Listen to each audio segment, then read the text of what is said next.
বর্তমানে পাওয়া যাচ্ছে। ঠিক আছে? তো গুরুত্বপূর্ণ আপডেট কি রয়েছে আজকে আমরা এই ভিডিওতে বিস্তারিত সম্পর্কে তথ্য আলোচনা করব, সঙ্গে থাকুন। তো কিছুদিন আগে যেটা আপনাদের চ্যানেলে আপডেট দেওয়া হয়েছিল এবং শুনানি হয়েছিল 19/12/24 তারিখে, প্রিভিয়াস ডেটে হিয়ারিং ডেট রাখা হয়েছিল। তো সেই কিন্তু সারাদিনে কিন্তু এই 26 চাকরি বাতিল মামলা নিয়ে শোনা হয়। ঠিক আছে? তো সম্পূর্ণ তথ্য কিন্তু ক্লিয়ার হয় এখানে, যেটা আপনাদের রাজ্য সরকারের পক্ষ থেকে যে সকল আইনজীবীরা ছিল তো সম্পূর্ণ তথ্য কিন্তু ক্লিয়ার করে দেন এবং ওই দিন কিন্তু রাজ্য সরকারের পক্ষ থেকে কিন্তু বক্তব্য শোনেন। ঠিক আছে? হিয়ারিং ডেট রাখা হয়েছে যেটা আপনাদের 7/1/25। ঠিক আছে? 7/1/25 তারিখে নেক্সট এখন হিয়ারিং ডেট রাখা হয়েছে।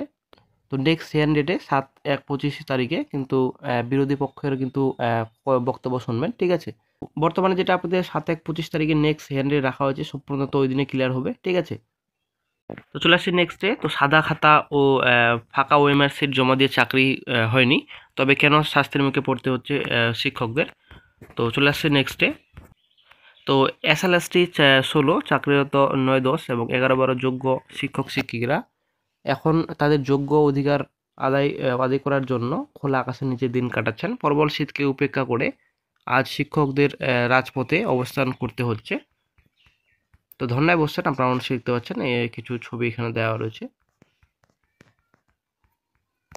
তো অযোগ্য শিক্ষকদের বাদ দিয়ে দ্রুত যোগ্য শিক্ষকদের প্যানেল প্রকাশের দাবিতে 2016 যোগ্য শিক্ষক অধিকার মঞ্চের পক্ষ থেকে বিক্ষোভ চলছে বর্তমানে। তো যোগ্য শিক্ষকদের বিক্ষোভ চলছে রানী রাসমণির পরে ওয়াই চ্যানেলে।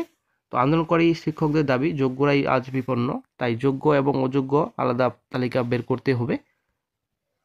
শিক্ষকরা বলেছেন যে শাস্তি হোক দোষীদের, শাস্তি হোক যারা চাকরিতে দুর্নীতি করেছে তাদের, কিন্তু এটা বেছে বেছে করা হোক যারা অযোগ্য তাদের অবশ্যই চাকরি বাতিল হোক।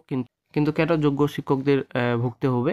যারা সৎ এবং যোগ্যতা চাকরি করছে, টাকা দিয়ে সাদা খাতা দিয়ে জমা দিয়ে চাকরি পাননি, তাদের কেন শাস্তির মুখে পড়তে হবে? আদালতে এসএসসি, মধ্যশিক্ষা পর্ষদ এবং রাজ্য সরকার উপযুক্ত তথ্য প্রদান ও দক্ষ আইনজীবী নিয়োগ করে ন্যায় পাইয়ে দেওয়ার রাস্তা প্রস্তুত করতে হবে। যোগ্য শিক্ষক শিক্ষিকা অধিকার মঞ্চ সোমবার 27 ডিসেম্বর শিয়ালদা থেকে রানী রাসমণির এভিনিউ পর্যন্ত মহামিছিল করে এরপর শুরু করেছে অবস্থান বিক্ষোভ। আমাদের বক্তব্য নবম দশমে 8.5% ও আপনাদের একাদশ দ্বাদশে 14.47% অবৈধভাবে নিযুক্ত শিক্ষক শিক্ষিকাদের যে তালিকা দিয়ে সিবিআই আমরা সেই লিস্টে নেই। আমরা স্বচ্ছতার সঙ্গে নিযুক্ত হয়েছিলাম সার্বিকভাবে প্যানেলের বিরুদ্ধে এবং আপনাদের সমস্ত রকম রাজনৈতিক ষড়যন্ত্র ও হুঁশিয়ারির বিরুদ্ধে এই আন্দোলন। প্রসঙ্গত উল্লেখ্য, সুপ্রিম কোর্টে এসএসসি 26 চাকরি বাতিল মামলা পরবর্তী শুনানির সম্ভাব্য তারিখ 7 তারিখে 7ই জানুয়ারি। এছাড়া ওই দিন রয়েছে ডিএ মামলা এবং ওবিসি মামলা। গত শুনানিতে শীর্ষ আদালত দিনভর শুনানির পরও যোগ্য অযোগ্য প্রার্থীদের বাছাই নিয়ে চূড়ান্ত সিদ্ধান্ত হয়নি, ফলে এসএসসি 26 চাকরি বাতিল প্রার্থীরা ভবিষ্যৎ ঝুলে রইল। তো বন্ধুরা, আপনারা আশা করি বুঝতে পারলেন বর্তমানে এখন আন্দোলন করছেন এবং ধর্নায় বসছেন যারা যোগ্য চাকরি বাতিল রয়েছেন। কিন্তু এখানে বন্ধুরা পয়েন্ট একটাই রয়েছে যে এখানে যারা ধর্নায় বর্তমানে বসেছেন, তো তারা কি সবাই কি যোগ্য প্রার্থী? এটা কিন্তু একটা প্রশ্নের মধ্যে থাকছে, প্রশ্নবোধক চিহ্নের মধ্যে। ঠিক আছে?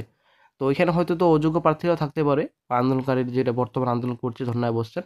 তো আসলে বন্ধুরা এখানে যোগ্য অযোগ্য কারা সেটা কিন্তু আসলে বাছাই করা অসম্ভব, এবং যেটা যদি যোগ্য অযোগ্য যদি বাছাই করা সম্ভব হতো তাহলে হাইকোর্ট কেন তাহলে প্যানেলটাকে ক্যান্সেল করতো, সেটা কিন্তু বিষয়।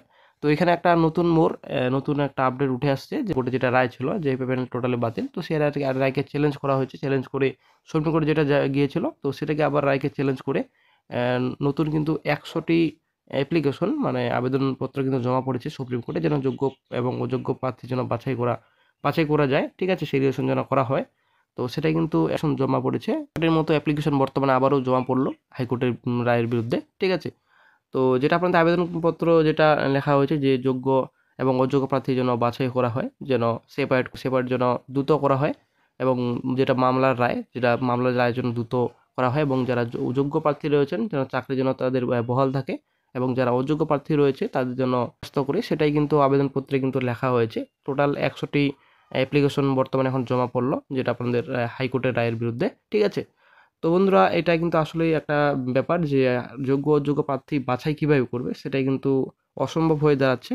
এসএসসি দিচ্ছে তথ্য আলাদা রকম, এবং মধ্যশিক্ষা পর্ষদ দিচ্ছে তথ্য আলাদা রকম, কোনো রকম কিন্তু মিল হচ্ছে না, তার জন্য কিন্তু এরকম সমস্যা। ঠিক আছে?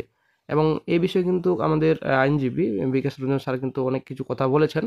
তো আপনাদেরও কিন্তু একটু শোনাবো, তো অবশ্যই আপনারা শুনবেন বিকাশ রঞ্জন স্যার এই বিষয়ে কি বলেছেন। যদি আসলে বন্ধুরা যোগ্য অযোগ্য যদি বাছাই করা সম্ভব হতো, হাইকোর্ট কিন্তু অনেকদিন কিন্তু এই বিষয়ে কিন্তু অনেকদিন মামলা কিন্তু শুনানি কিন্তু হয়েছে, এবং আহ, শুনেছেন কিন্তু অনেকদিন ধরে কিন্তু অনেক তথ্য কিন্তু শুনছেন, এবং অনেক প্রমাণপত্র কিন্তু সংগ্রহ করে তো পক্ষ বিপক্ষ দুপক্ষই কিন্তু ভালোভাবে কথা শুনেছেন, ঠিক আছে। তারপরে কিন্তু মামলার রায় দিয়েছেন। মামলার রায় যেটা হয়েছে যে ফলস্বরূপ আপনাদের চাকরি টোটাল যেটা প্যানেল রয়েছে 26,000 চাকরি বাতিলের প্যানেল টোটালি কিন্তু বাতিল করা হয়েছে, ঠিক আছে। তো সম্পূর্ণ তথ্য কিন্তু দেখে শুনে ভালোভাবে বুঝে শুনে কিন্তু প্ল্যানটাকে বাতিল করা হয়েছে। যোগ্য অযোগ্য কিন্তু এখানে বাছাই করা কিন্তু অসম্ভব হয়ে দাঁড়াচ্ছে। বিকাশ রঞ্জন স্যার কিন্তু এটাকে কোথায় বললেন, যদি বাছাই করা সম্ভব হতো তাহলে তো হাইকোর্টে কিন্তু বাছাই করে দিত, কিন্তু সুপ্রিম কোর্ট কি ডিসিশন নেয় সেটা কিন্তু দেখার বিষয়। তো সিবিআই যেটা রিপোর্ট 65B যেটা বলা হয়েছিল, তো 65B এর কিন্তু কোনো মধ্যে সুপ্রিম কোর্ট কিন্তু কথা শুনছে না। তো যারা বর্তমানে যোগ্য প্রার্থী রয়েছেন, তো যে বর্তমানে যাদের ওমের সিট শো করছিল, ওনারা এখন অস্বীকার করছেন যে ওই ওমের সিট আমার না, ঠিক আছে, আমাদের না, অন্য ওমের সিট বর্তমানে এখন দেখাচ্ছে সিবিআই অন্য রিপোর্ট। সিবিআই কিন্তু অন্য ওমের সিট দিয়েছে, এটা কিন্তু যারা যোগ্য প্রার্থী ওরা কিন্তু অস্বীকার করছে বর্তমানে, ঠিক আছে।